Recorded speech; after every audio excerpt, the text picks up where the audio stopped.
Halo teman-teman, kembali lagi di channel YouTube Suhuda MW. Kalau ada giveaway buat teman-teman yang bisa menemukan kepanjangan dari MW itu, bakal ada pulsa 100.000 untuk 2 orang pemenang. Oke, langsung saja kita ke kontennya. Kejar the ginjal man dead. Sorry. Langsung aja aku tanpa berbahasa basi, tanpa bertele-tele. Tanpa bertele-tele. Ceritakan awal mula kejadianmu mengidap penyakit gagal ginjal sampai bisa lulus kuliah dan memotivasi para netizen-netizen yang ada di Indonesia. FYP-nya 1,3 M, bro. Oke. Mas, kamu siapa? Minggir. Tunggu. Gimana kalau kita kasih backsound sedih? Jadi awal mula aku mengidap gagal ginjal itu karena dulu ada sebuah namanya tekanan atau kebutuhan, dimana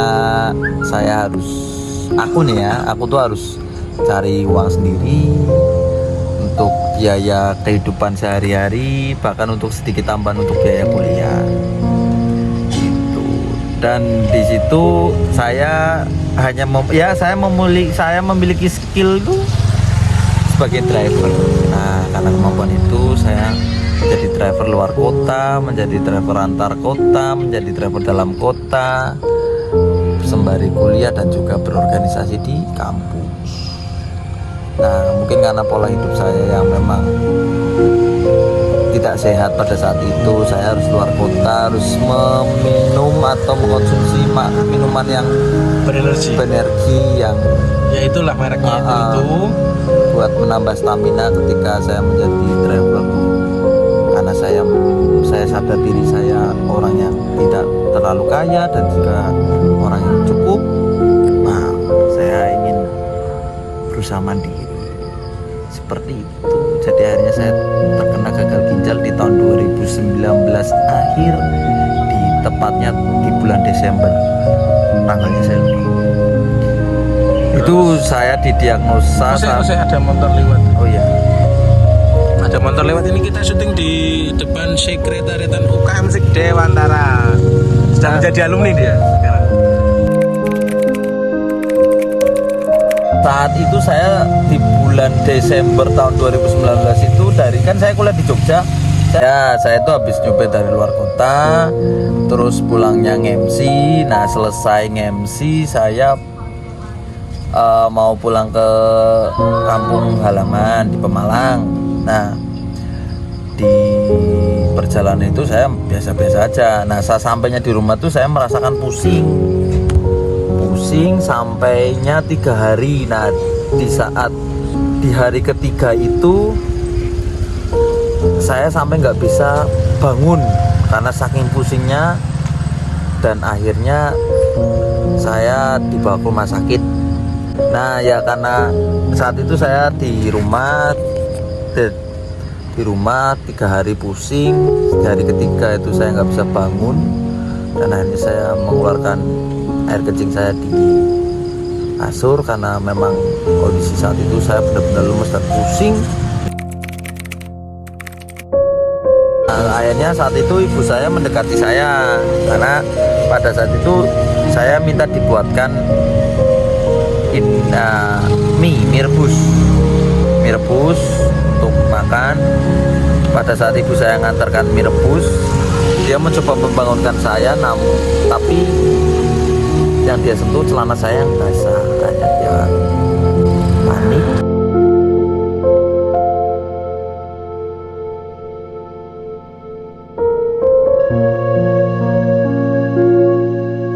Bawa saya ke rumah sakit. Habis itu diambillah sampel darah saya, dicek di rumah sakit. Ternyata racun urium kratinumnya udah tinggi. Itu udah melebihi batas normal sekali. Terus akhirnya saya dirawat di rumah sakit di desa saya hanya 1 malam. Habis itu saya dibawa rumah sakit di kota. Nah, di kota sana saya dicek tubuhnya semua di screening dan segala macam, dan di USG hasilnya ginjal saya mengecil.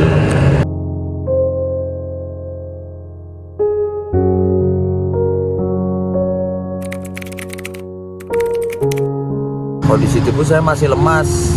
Saat itu masih biasa, belum terlalu yang perubahan itu belum ya? Belum. Akhirnya tapi namun setelah diketahui ginjal saya mengecil, dokter menyarankan untuk cuci darah. Namun pada saat itu saya dan keluarga saya minim pengetahuan bahasanya cuci darah pasti udah nggak lama lagi, dan dari saat itu saya nggak mau sama sekali cuci darah sampai berminggu, sampai 1 minggu atau 2 minggu. Nah, karena kondisi saya yang memang ginjalnya mengecil, otomatis karena saya harus mengonsumsi air, mengonsumsi makanan. Nah, lama-kelamaan kondisi tubuh saya makin membesar, makin membengkak, sampai akhirnya ketika saya... Fotonya boleh dimasukin sini nggak? Boleh. Fotonya di sini ya teman-teman, ini fotonya ini. Nah, ini sebelum cuci darah ya? Yang pas aku di rumah itu udah cuci darah. Udah cuci darah. Nah, pokoknya sekira-kira bentuknya seperti inilah teman-teman. Tapi karena cuci darah kan nggak bisa langsung. Apa sih kau gak gue? Karena pada saat itu kan cairan yang terlalu banyak, nggak bisa untuk sekali langsung cuci darah, langsung mengering, tidak bisa. Akhirnya karena kondisi tubuh saya makin lemah, makin membesar, tidur makin sesek. Jadi ketika saya tiduran itu sesek, nafas saya sesek, sampai akhirnya saya mengalah untuk mencoba melepaskan egois saya untuk mau dicuci darah.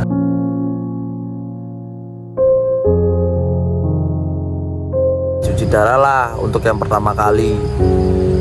Saat itu memang cuci darah belum menggunakan alat bantu, jadi masih langsung ditusuk ke bagian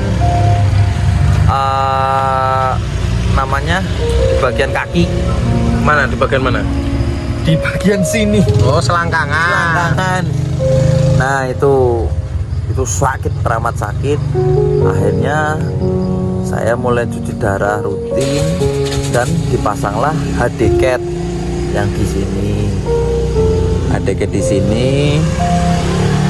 Namun saat itu saya minta cuci darahnya tidak seminggu 2 kali, mintanya 2 minggu sekali. Namun akhirnya ya kondisi saya makin buruk, kondisi makin membengkak, badan makin gak karu-karuan. Akhirnya ya sudah, dicucilah darah rutin 1 minggu 2 kali. Disitulah saya merasakan operasi untuk pertama kali, dan ini bekasnya. Di situ sampai detik ini saya udah cuci darah kurang lebih nanti Desember lagi, nanti 3 tahun. Udah mau jalan 3 tahun ya? Udah mau jalan 3 tahun. Waktu di Pemalang tuh saya masih belum percaya atas penyakit gagal ginjal, kok nggak bisa sembuh. Ada saran dari segala macam, yaitu sarannya adalah untuk transplantasi. Namun kebetulan yang cocok dengan golongan darah saya adalah almarhum ayah saya. Jadi kamu sudah yatim dan gagal ginjal. Terus habis itu saya frustasi lah, untuk belum bisa menerima sama kenyataan, menerima sama keadaan. Kenapa saya harus gagal ginjal? Kenapa bukan orang lain? Kenapa penyakit ini datang ke aku gitu loh? Pada saat itu frustasi segala macam, sampai akhirnya saya mencoba untuk merusak diri saya sendiri dengan mengkonsumsi apa yang tidak boleh dikonsumsi. Supaya apa? Supaya cepat mengakhiri hidup.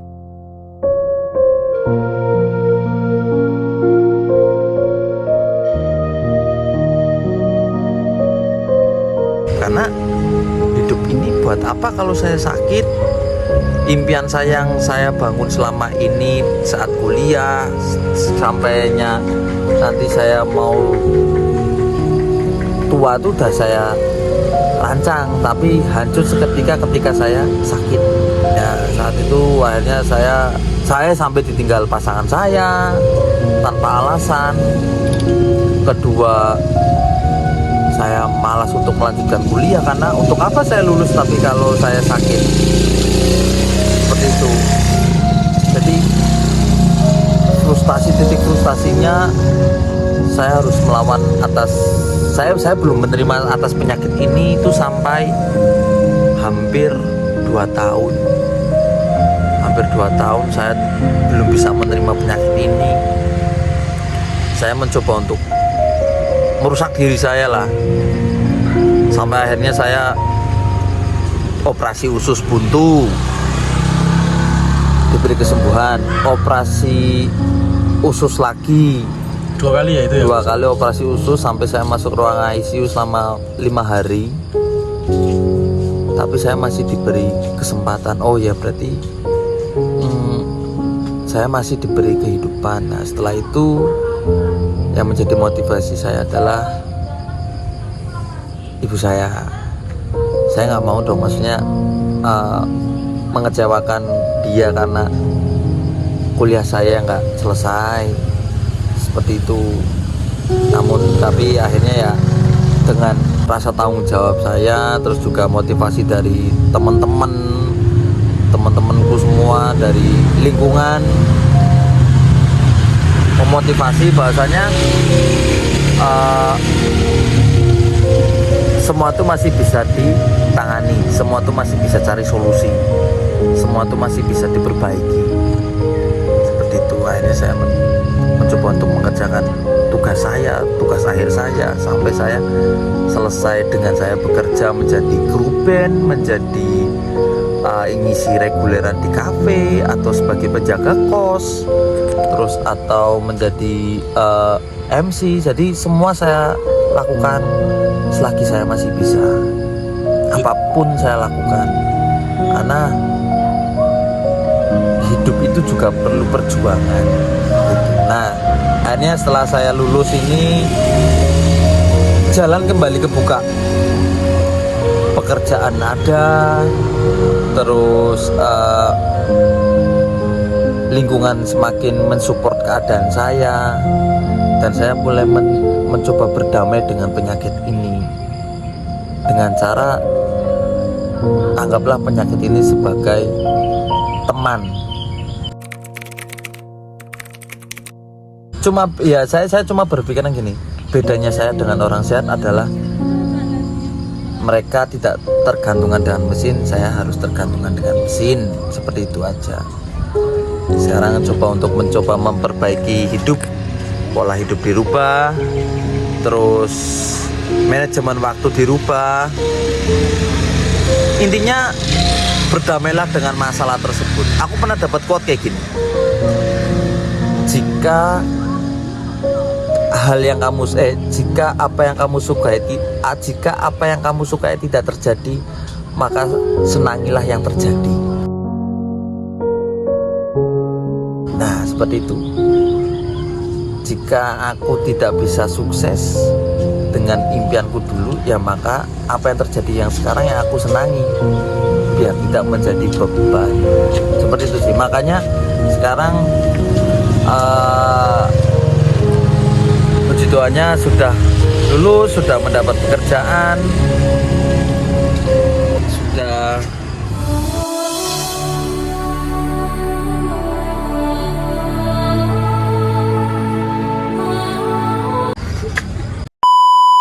sudah mendapat pekerjaan dan sudah bisa memanage semua itu dengan baik. Jadi ya intinya itulah cerita dari pengalaman hidup saya, dari saya gagal ginjal sampai detik ini, sampai menyelesaikan tanggung jawab, ya, dan tetap terus menjalankan kehidupan yang sebenarnya tidak terlalu fana ini ya. Iya. Kalau orang-orang kan ngelihatnya wah orang yang udah sakit, maaf gagal ginjal kayak gitu karena wah hidupnya kok fana banget ya, kayak nggak menyenangkan kayak gitu-gitu, nggak percaya diri. Padahal kalau kita nikmatin, enjoy ya toh, jalanin yo biasa aja sebenarnya ya. Biasa aja. Cuman bedanya apa? Cuma bedanya kita harus tergantung dengan mesin, Oh, iya. itu aja. Cuma ininya tuh gini, dibuat enjoy, dibuat senang, pasti ada jalan keluar. Pasti itu ada jalan keluar. Jangan merasa hidup paling sedih di dunia, jangan. Harus kita tuh melihat ke bawah, ada orang yang lebih parah dari kita. Contohnya adalah kakak saya. Kakak saya yang kedua itu juga mengidap penyakit gagal ginjal tapi meninggal. Nah, berhubung dia meninggal, nah selagi teman saya ada yang mengidap penyakit tersebut, ya saya cuma bisa memberitahu bahwasanya jangan lakukan hal-hal yang dilarang oleh dokter seperti itu. Biar apa? Meninggalmu bisa tahun depan.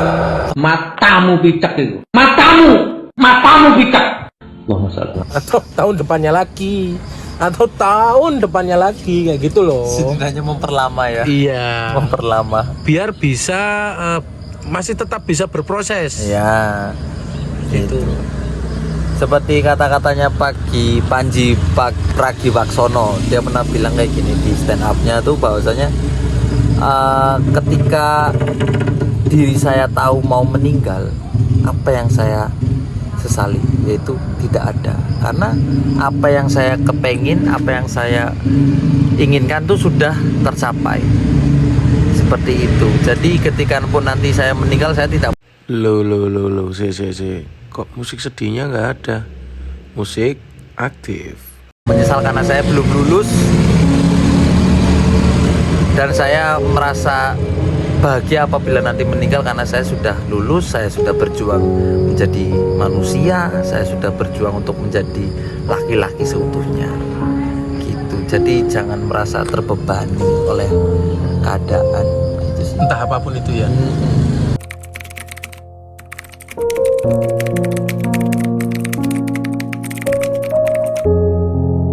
Iya, sebenarnya gini sih, itu banyak. Soalnya banyak yang ini, banyak yang protes. Iya, aku paham. Maksudnya masalah keluarga juga masalah yang cukup berat, masalah yang berat juga, entah apapun itu, karena sebenarnya kemampuan manusia menghadapi masalah itu beda-beda, ya kan? Yang poin intinya adalah ketika kita mempunyai masalah atau beban, jangan menjadikan diri kita beban untuk orang lain. Seperti itu.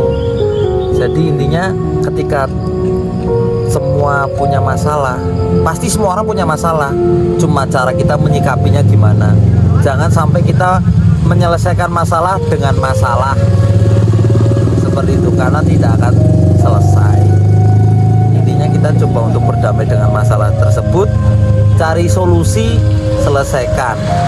Seperti itu. Jangan menjadikan masalah itu sebagai alasan untuk menjadi masalah yang baru. Gitu sih. Terima kasih ya Mas Fijar atas konfirmasinya. Cerita ya nggak terlalu panjang sih, tapi ini layak untuk ditayangkan di Rumpi, di Brownies, di Deddy Corbuzier, dan Denny Sumargo juga bisa sih. Amin. Nanti ya. Keinginan saya saat ini, aku cuma pengen satu sih Mas, hidup sebagaimana manusia, ya bekerja, ya menikmati hidup aja. Saya nggak mau mempunyai plan yang terlalu panjang, nggak mau mempunyai plan yang rencana atau yang terlalu panjang, karena ketika gagal tuh sakit. Nah, jalani aja hidup apa adanya, ikuti semua keinginan kamu, maksudnya keinginan diri kita sendiri sih. Yang penting selagi Tapi itu tetap positif. pada porsi ya. Tetap ada porsinya, cuma nggak mau terlalu yang memimpikan yang terlalu jauh lah. Jalani apa, Jalani aja apa adanya. Goblok. Jalani aja apa yang ada di depan kamu. Gak usah terlalu berpikir terlalu jauh. Gitu sih. Nah aku gitu saat ini.